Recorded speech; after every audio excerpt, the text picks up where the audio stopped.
Learn hub. तो मेरा नाम है सोलन अंसारी एंड मैं आज आपको पढ़ाऊंगा क्लास 10th की मैथ।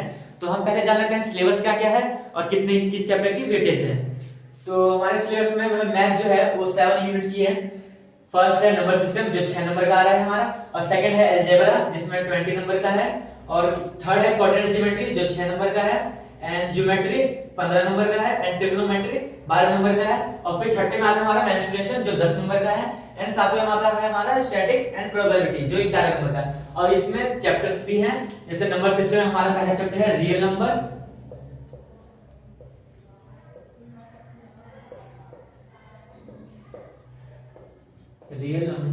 एंड अलजेब्रा में हमारे 4 चैप्टर आते हैं।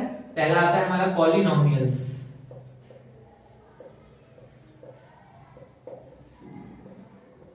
एंड दूसरा हमारा आता है pair of linear equation in two variable,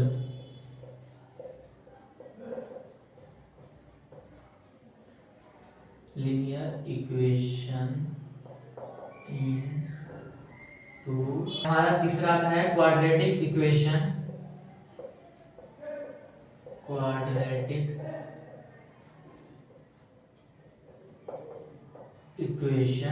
and चौथा हमारा आता है एपी जिसे हम कहते हैं अरिथमेटिक प्रोग्रेशन। और कोऑर्डिनेट ज्योमेट्री में एक ही चैप्टर है, उसका नाम भी वही है कोऑर्डिनेट ज्योमेट्री,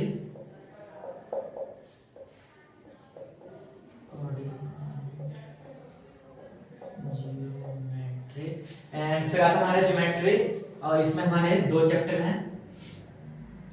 पहला है हमारा सर्कल और दूसरा है हमारा ट्राइएंगल। और ट्रिग्नोमेट्री में 2 चैप्टर हैं। पहला हमारा है इंट्रोडक्शन टू ट्रिग्नोमेट्री जिसमें हम खाली कुछ फॉर्मूले पुट करके आंसर निकालेंगे। आइडेंटिटी है, हाइट एंड डिस्टेंस जिसमें इसके एप्लीकेशन है।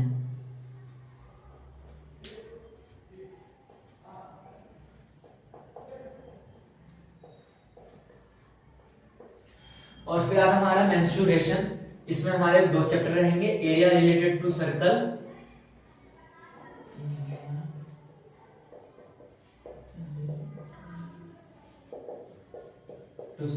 एंड हमारा दूसरा चैप्टर है surface area and volume. Surface area and volume.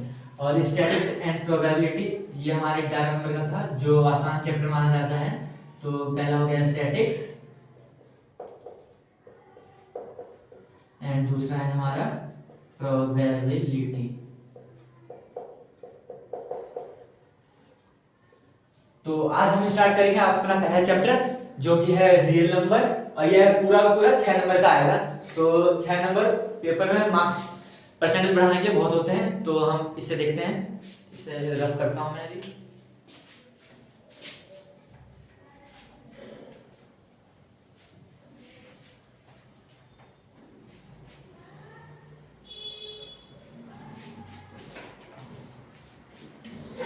तो जैसा कि आप देख रहे हैं चैप्टर का हेडिंग लिखी है चैप्टर 1 रियल नंबर।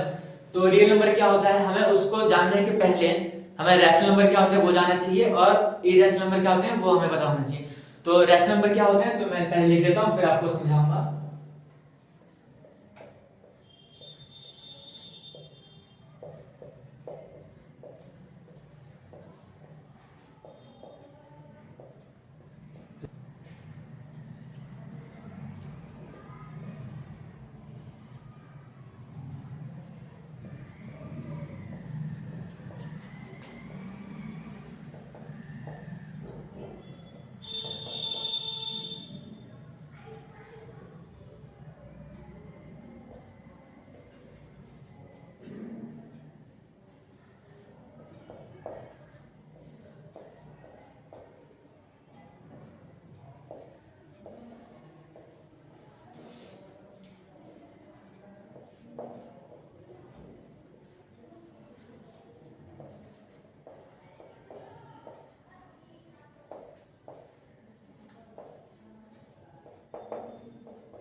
तो रेशनल नंबर क्या होते हैं? तो the number which can be expressed in the form of p by q where p and q are integers and जो q होता है वो 0 के इक्वल कभी नहीं होता, क्योंकि ये 0 के इक्वल जब आए मतलब 0 नीचे आएगा p के, मतलब p अपॉन में 0 अगर कुछ नंबर है तो वो अनडिफाइंड होता है। जैसे कि हमने लिख दिया कि 2/0, तो इसकी वैल्यू इंफिनिटी मतलब टेंड्स टू इंफिनिटी होती है, जो हम नेक्स्ट क्लासेस में मतलब हायर क्लासेस में पढ़ेंगे।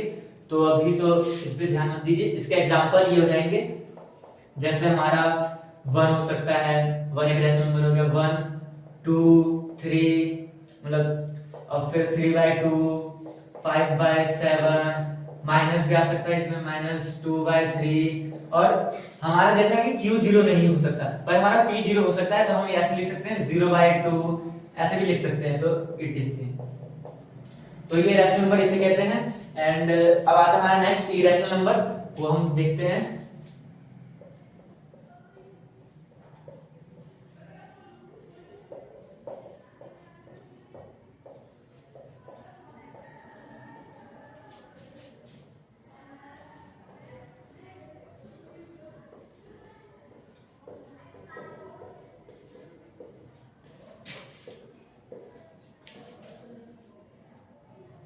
सॉरी बच्चों, which cannot be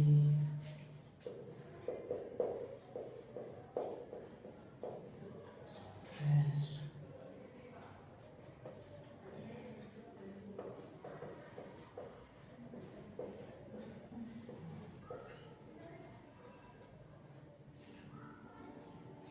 तो इरेशनल नंबर वो नंबर होते हैं जिन्हें हम p by q के फॉर्म में एक्सप्रेस नहीं कर सकते हैं।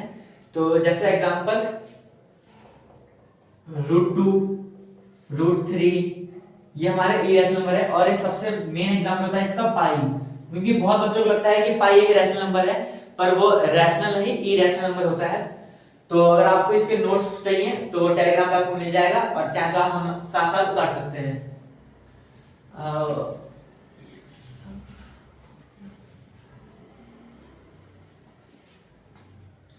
एंड अब हम आते हैं अपने मेन टॉपिक पे, जो कि है रियल नंबर। तो रियल नंबर क्या होता है? तो rational number and irrational number दोनों का कॉम्बिनेशन रियल नंबर होता है। तो मैं लिख देता हूं,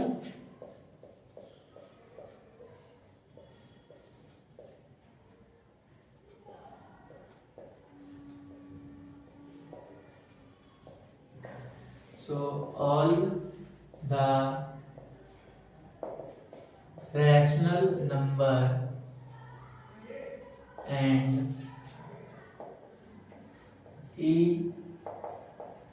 irrational number is called real number। तो इसमें हमारे मतलब जितने भी नंबर होते हैं दुनिया के, वो सारे इसी में आ जाएंगे। 1 2 3 होल नंबर, इंटीजर, ये सब भी मतलब ये पूरा सेट एक तरह से। और जो हमारे एक हायर क्लासेस में आता है इमेजिनरी नंबर, वो इसको मतलब वो इसमें नहीं आता है, वो आप नेक्स्ट क्लास में पढ़ेंगे। तो तब तक के लिए ये हो गए हमारे रियल नंबर। एग्जांपल हमारे ये हो जाएंगे, जैसे 1 √2 पाई एंड 3/2, ऐसे रियल नंबर हो जाएंगे ये चीज। रियल नंबर के बारे में हमारे पास इतना ही दे रखा है क्लास 10th में, और आगे हमारे पास है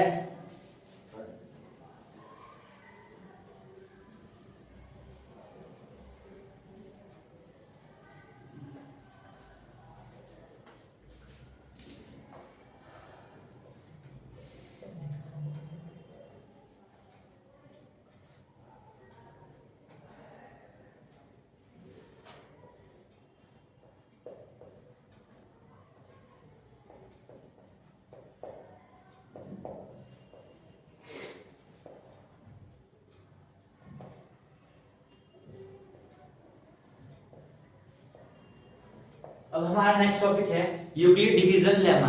तो ये टॉपिक इसमें बहुत मेन टॉपिक था ये, पहले इससे हमारे एसएफ एलसीएम ये सभी सॉल्व होते थे, पर वो टॉपिक जो है वो इस साल डिलीट हो चुका है सिलेबस में। तो हमको बस इसका स्टेटमेंट जानना है ये क्या होता है बस। तो वो लिखता हूं मैं अभी,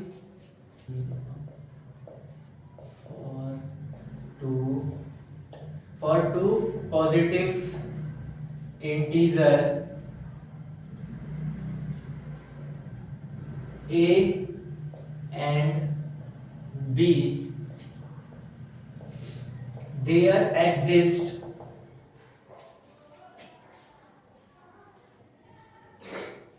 a number Q, जिसे हम क्वोशिएंट कहते हैं, एंड R, जिसे हम रिमाइंडर कहते हैं,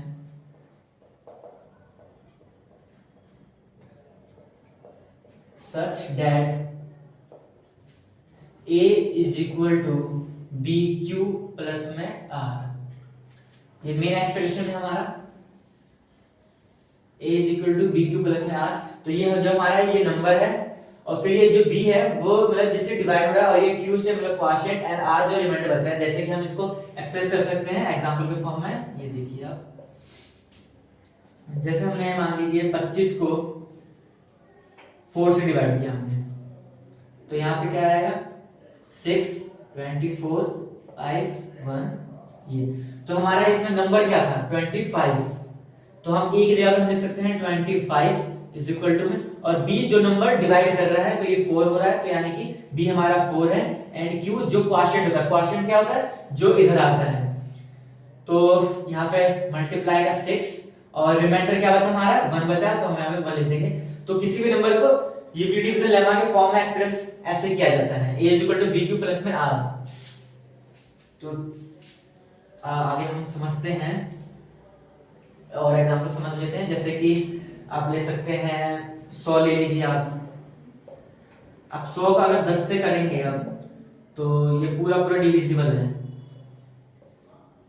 तो इसका रिमाइंडर हमारा 0 आ गया। तो इसको कैसे लिख सकते हैं, एक जैसे a हमारा है 100, तो हम 100 को कैसे लिख सकते हैं 10 मल्टीप्लाई 10, और रिमाइंडर हमारा कुछ नहीं है, तो हमारा रिमाइंडर 0 हो गया। तो एक ये फॉर्म हो जाएगी हमारी। तो ये तो आसान टॉपिक है, इसमें ज्यादा आता नहीं पेपर में इससे कुछ,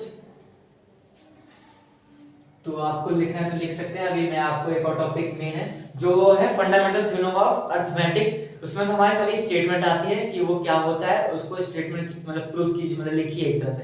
वो 2-3 नंबर का आता है हमारा, तो वो भी समझ लेते हैं हम।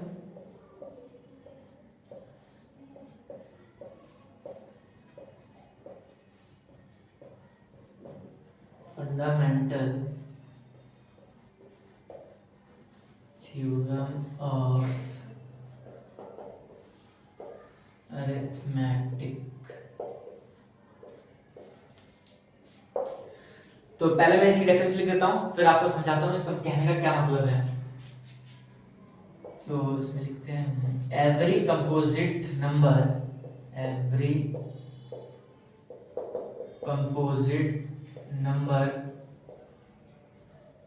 कैन बी एक्सप्रेस्ड और फैक्टराइज्ड। फैक्टराइज्ड आपको पता ही होगा क्या होता है, वो हम 9th क्लास में पढ़े होंगे। तो अभी एक्सप्रेस्ड और फैक्टराइज्ड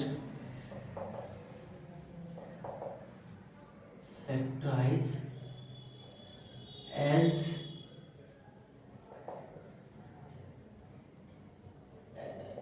एक सेकंड बच्चों, factorise as the product of its prime, factorise as the product of its prime. तो प्राइम नंबर तो आपको पता ही होगा क्या होते हैं, जो खुद से एंड 1 से डिविजिबल होते हैं, उसके मतलब 2 ही फैक्टर होते हैं, तो इसे तो प्राइम नंबर कहते हैं। और जैसे कि जो फैक्टराइजेशन होता है वो उसके ऑर्डर से डिफरेंट रहता है, मतलब यूनिक वे में होता है इसका फैक्टराइजेशन। जैसे कि हम लिखेंगे दिस फैक्टराइजेशन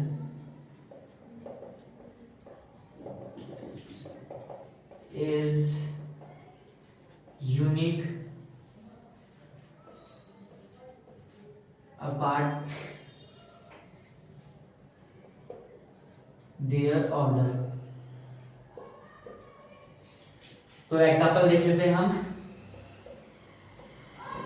जैसे हम ले लेते हैं 60 ले लेते हैं, तो 60 को हम कैसे कर सकते हैं एक्सप्रेस। तो अगर आपको निकालना नहीं आता है तो आप रफ में देख लीजिए, मैं बताता हूँ आपको। जैसे कि 60 है तो 2 से हम 60 को डिवाइड करेंगे तो यहाँ पे 30, ऐसे 2 को फिर करेंगे तो 50 एंड 3 को 5 से एंड 5 को 1 से, तो ये नीचे वन आ गया, तो हम ये स्टॉप कर लेंगे। इसी को हम फैक्टराइजेशन कहते हैं। तो ये जो यहाँ पे आता है ये इसके प्रोडक्ट मतलब प्राइम फैक्टराइजेशन होता है इसे कहते हैं। तो हम ऐसे लिखते हैं 60 को 2 into 2 into 3 into 5, और इसको ये ऐसे लिख सकते हैं 2 into 2 यानी कि 2 का पावर 2 into 3 into 5। तो जो 60 को हम इसी के मतलब इसी नंबर के बीच में हम एक्सप्रेस कर सकते हैं, इसमें और कोई नंबर ऐड नहीं कर सकते हैं हम। अब जैसे कि हम जब भी हम फैक्टराइजेशन करेंगे 60 का तो हमेशा यही वैल्यू आएगी। ऐसा नहीं कोई मैं कर रहा हूं तो ये आ रहा है और आप करो तो कुछ अलग है, ऐसा कभी नहीं होगा, सिर्फ यही आएगा हमेशा। और आप इसको ऐसे लिख सकते हो जैसे कि 2 का पावर 2 लिखा into 3 into 5, ऐसे लिख सकते हो 3 into 5 into 2 का पावर 2, और लिख सकते हो आप 5 into 3 into 2 का पावर 2। तो आप इसे कैसे भी लिख सकते हो, इसमें कोई डिफरेंस नहीं है, वैल्यू हमारा आंसर वही आएगा हमारा। एक और एग्जांपल लेते हैं, जैसे कि हमने ले लिया 40, तो 40 को हम कैसे लिख सकते हैं, तो ऐसे कर लेंगे हम जैसे कि 2 into 2 into 2 into 5, 2 2 जा 4, 4 2 जा 8 एंड 8 5 जा 40, वही वैल्यू आ जाएगी हमारी। तो हम इसको ऐसे लिख सकते हैं। तो हम 2 into 2 into 2 को कैसे लिख सकते हैं, 2 का क्यूब लिख सकते हैं, 3 बार है तो 2 का क्यूब, और इनटू में 5। तो हमारे एक ये हो गया, दो एग्जांपल ही हो गए। और मान लीजिए 30 का आप करके कमेंट में आंसर देना। तब तक ये मैं रफ करता हूं, आप स्क्रीनशॉट ले सकते हैं चाहे तो।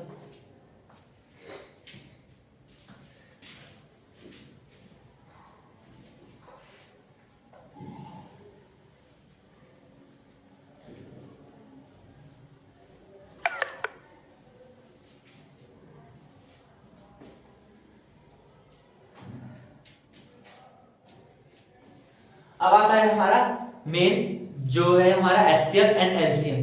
तो एचसीएफ एलसीएम तो आपको नीचे वाली क्लासेस में हम पढ़ाया होगा, 6ठी 7वीं 8वीं में ये सब पढ़ाया होगा। तो एक बार मैं भी आपका ओवरव्यू देता हूँ एचसीएफ एंड एलसीएम का, और हम उसके अच्छे अच्छे क्वेश्चन सॉल्व करेंगे। तो एचसीएफ हमारा क्या होता है, highest common factor, and LCM least common multiple. ठीक, तो एचसीएफ और एलसीएम मैं आपको बताता हूँ। जैसे कि हमारा दो नंबर गिवन है, मान लीजिए 2 एंड 4, इसका हमें एचसीएफ निकालना है। तो पहले हम इसका प्राइम फैक्टराइजेशन करेंगे और फिर हम उसकी हाईएस्ट पावर देखेंगे। जैसे कि 2, हम 2 कैसे लिख सकते हैं, 2 into 1, और 4 को कैसे लिख सकते हैं हम 2 into 2। तो एचसीएफ में क्या होता है कि ऐसे में हमें लोएस्ट पावर देखनी होती है जो कॉमन आ रहा होता है। तो इसमें कॉमन क्या है, एक ही आ रहा है जो कि है 2, एंड ये तो कॉमन नहीं है, तो हमारा 2 का पावर क्या है यहाँ पे 1। तो हमारा 2 का पावर 1 है, तो हम ऐसे में हमारा 2 हो जाएगा। एंड एलसीएम जो होता है उसमें जो कॉमन हो रहा था, जो उसमें जो कॉमन हो रहा होता है उसका हम हाईएस्ट पावर देखेंगे। तो यहाँ पे 2 का हाईएस्ट पावर कितनी है, यहाँ पे 2 1 2, यहाँ पे 2 है, ठीक है। तो एलसीएम हमारा 2 का पावर 2 हो जाएगा विच इज 4। तो एचसीएफ एंड एलसीएम ये हो गया हमारा ऐसे। और समझाता हूं मैं आपको एक और क्वेश्चन के साथ। जैसे कि हमको दे दिया 81 एंड 27, इसका हमें एलसीएम निकालना है और एचसीएफ निकालना है दोनों। तो एचसीएफ निकालने के लिए ओके एक सेकेंड, पहले हम इसे फैक्टर कर लेते हैं। 81, तो इसको कैसे लिख सकते हैं, 81 को हम कैसे कर सकते हैं, 3 into 27, तो 81 जाएगा, फिर 3 into 9, फिर 3 3 3 1। तो इसको हम लिख सकते हैं 3 multiply by 3 multiply by 3 multiply by 3, यानी कि 3 का पावर 4। एंड 27 को हम कैसे लिख सकते हैं, 3 into 3 into 3, यानी कि 3 का पावर 3। तो एचसीएफ के लिए मैंने अभी क्या बताया था, एचसीएफ के लिए मैंने आपको क्या बताया था कि हमें लोएस्ट पावर देखनी होती है, जो कम पावर होती है। तो कम पावर क्या है, 3 है कि 4 है, कम पावर 3 है हमारा, तो हम एचसीएफ ले लेंगे 3 का power 3 which is 27। And LCM के लिए हमको हाईएस्ट पावर देखनी होती है, तो हाईएस्ट पावर यहाँ पे 4 है, तो 3 का पावर 4 विच इज 81। तो हमारा एचसीएफ एंड एलसीएम निकालना हम सीख चुके हैं, तो 2 नंबर का निकालना हम सीख चुके हैं, एंड मैं आपको बताना चाह रहा हूं 3 नंबर का।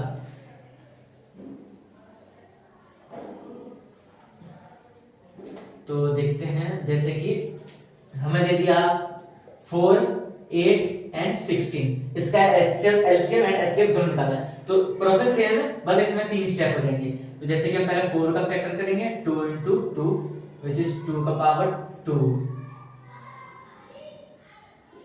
2 का power 2, and 8 2 into 2 into 2 which is 2 का पावर 3, एंड 16 हो जाएगा 2 into 2 into 2 into 2 यानी कि 2 का पावर 4। तो एचसीएफ निकालने में मैंने क्या बताया था, जो लोएस्ट पावर होगी हमें वो देखना है। तो यहाँ पे 2 का लोएस्ट पावर क्या है, 2 है, तो एचसीएफ हो जाएगा 2 का पावर 2 यानी कि 4, एंड एलसीएम के लिए मैंने अभी बताया था कि जो हाईएस्ट पावर होगी वो, तो इसमें हाईएस्ट पावर 4 है, तो 2 का पावर 4 विच इज 16, तो ये 3 नंबर का होगा।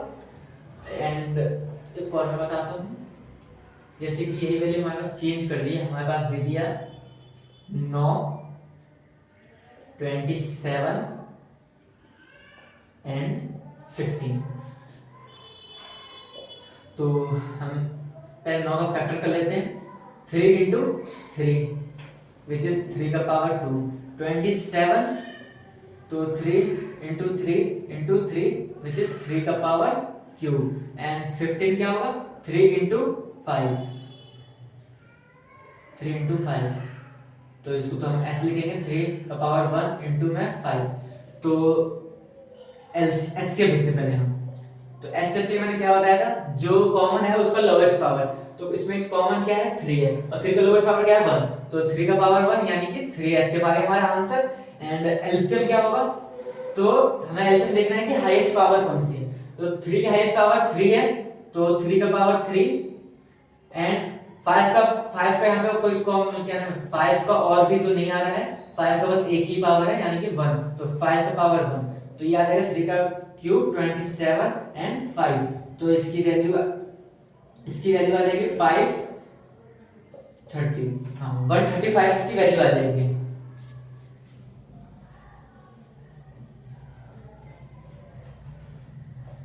एंड मैं आपको कुछ क्वेश्चन होमवर्क के लिए भी देता हूँ, चलो आप इसको करना। आप ले लीजिए 81 एंड 16, एक ये ले लीजिए, होमवर्क दे देता हूँ मैं, प्रैक्टिस क्वेश्चन, और आपको टेलीग्राम में भी मिल जाएगा इसकी पीडीएफ। 81, 60, 27, 30, 2, 4, 6, 127, 183,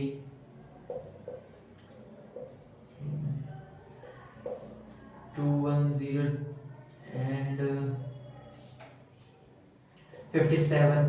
तो अभी तक के लिए 5 क्वेश्चन, एंड आगे मैं बताता हूँ। और जैसे कि हमारा एक फॉर्मूला आता है एचसीएफ और एलसीएम के बीच में रिलेशन, तो एचसीएफ एंड एलसीएम के बीच में रिलेशन ये होता है, जैसे मैं बता रहा हूँ, HCF into LCM is equal to product of 2 number. इस फॉर्मूला में भी हमें कभी कभार क्वेश्चन आ जाता है, तो ये फॉर्मूला हो गया हमारा। इसमें 2-3 क्वेश्चन कर लेते हैं, जैसे कि हमारे पास नंबर दे रखा है, ले लीजिए 2 और 4, तो हम इसका एचसीएफ निकालते हैं। तो पहले 2 का फैक्टर यानी कि 2 into 1, 4 का 2 into 2, तो एचसीएफ हमारा हो गया 2 एंड एलसीएम हमारा हो गया 4। तो इसमें पुट करके वेरीफाई करते हैं, तो जैसे हमारे फॉर्मूला में है एचसीएफ को मल्टीप्लाई करेंगे एलसीएम से, 2 into 4 और फिर नंबर को मल्टीप्लाई करेंगे 2 into 4, तो वही आ गया 8 और 8। तो ये वेरीफाई हो गया हमारा फॉर्मूला। और कर लेते,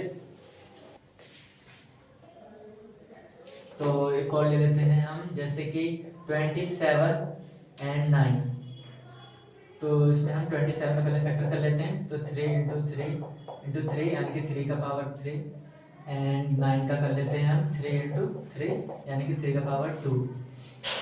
तो हमारा एचसीएफ हो जाएगा 3 का पावर 2 यानी कि 9 एंड एलसीएम हमारा हो जाएगा 3 का पावर 3 यानी कि 27। तो इस फॉर्मूले में पुट करें और आंसर निकालें बस।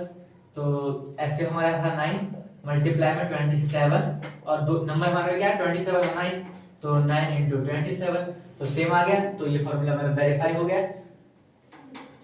और तब अभी तक के लिए इतना ही एंड मैं क्वेश्चन का दे देता हूँ कुछ और फिर हम मिलेंगे नेक्स्ट क्लास में। तो आप कर लीजिए 2 और 8 का 16 and 20 15 and 25। Thank you so much guys and हम मिलते हैं अपने नेक्स्ट लेक्चर में जिसमें हम इरेशनल नंबर प्रूव करेंगे एंड कुछ क्वेश्चन भी करेंगे जो एडिशन में आर एस अग्रवाल ये सब के रहेंगे। तो थैंक यू।